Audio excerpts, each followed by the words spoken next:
Hello and welcome to Real Sports Overtime. I'm Bryant Gumbel, sitting here with John Frankel, who had two pieces on our most recent episode, the one on NFL, the link between concussions and domestic abuse, possible link, and on minor league baseball and how little they are paid, which came as a shock to me because I'm a big baseball fan. I had no idea they were so subjective.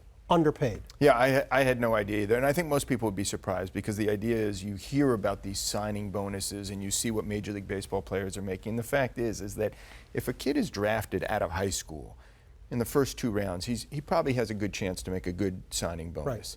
Through the first 10 rounds, not bad. After the 10th round, it drops off considerably, and after the 20th round, there's a huge drop-off. So we did, in our story, we had a guy named Tim Pahuda on, and Tim Pahuda signed, he was drafted out of college, and he had a bonus of $1,000, a signing bonus of $1,000. So these guys basically, I mean, if really one wants to be callous about it, these guys, not unlike NCAA athletes, the majority of them, they're just fodder for the mill. Yeah, there's no question. They're not going anywhere. They're not going to be playing in the big time. They are just there to fill out the roster so they can sell out the minor league park. As Fay Vincent, former commissioner of Major League Baseball, says, they're around just to have a catch with the few guys who have a chance to make it. And the fact is, if you look at basically the stable of players that each major league team has, if you consider including the major league roster, there's about 200 guys playing for each team, from the majors down to the minors. Of whom, how many have a real chance? 10, 20? 20. Outside of the major league roster. So there's 20 guys in the rest of the system. And so then the theory is well, why not take those 20 from each team, put them in their own little area, let them mix and match and play their own. You and I both know why, because then the minor league owners would have to contract and a bunch of them would be cut out of the mix and stop making their money. That's right. And you'd also have a lot of government opposition. There'd be congressmen all over this country who'd be saying, wait a minute, you're putting people out of work. I got minor league stadiums. I got people who are manning those stadiums. The whole system could crumble. So how does it work? Let's assume that there's a guy in the minors, all right?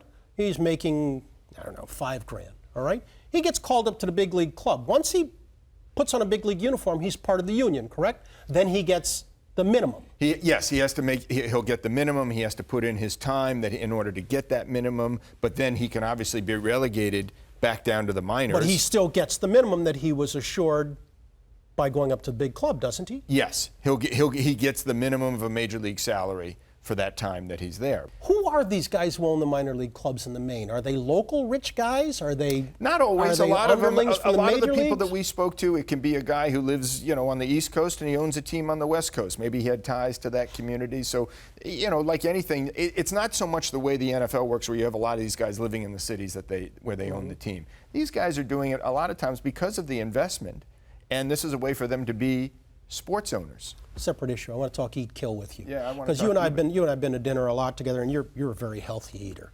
He is. What can I tell you? He doesn't drink. Guy's got anyway. Do you think much about the meat you eat? Only because my wife will say, Erin will say to me, like, do you know what that's pumped with? First of all, I don't eat a lot of red meat, as you know. I eat mostly chicken.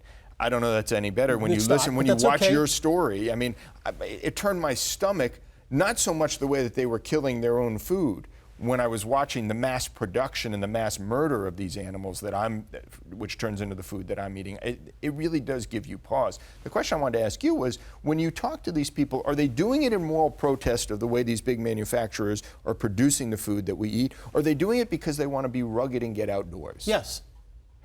Yes to both. Yeah, I mean, it depends on the individual. I mean, I think in Ranella's case, it's something he's always done.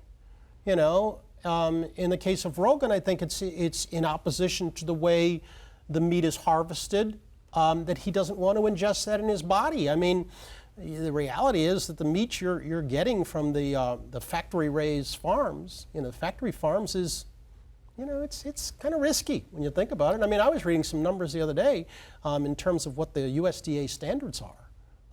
And it's frightening what they'll allow. I mean, in the case of chickens, the government has basically handed over all policing of the industry to the producers of it, basically saying we trust you. You're a gourmet. I mean, you care a great deal about food. You are pretty good in the kitchen. So, any interest, if you could get in hunting? Yeah. Animals? No. Because you don't want to be a hunter? You know what? You don't want me with a gun. You really don't. You just don't.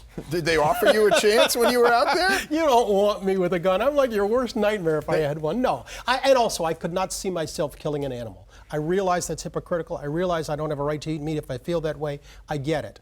I'm not offended by anybody else who wants to Well, that's hunt. their view that you Yes. don't have a right to Yes. eat meat. I don't have a problem with others who kill for their meal. It doesn't bother me. I realize we have to get it in some fashion. I couldn't do it. I just couldn't do it. We don't ever think that the tide will turn where that's how most people are getting their food. Not going to happen. Not going to happen. Thanks, John. And thank you for joining us on Real Sports Overtime.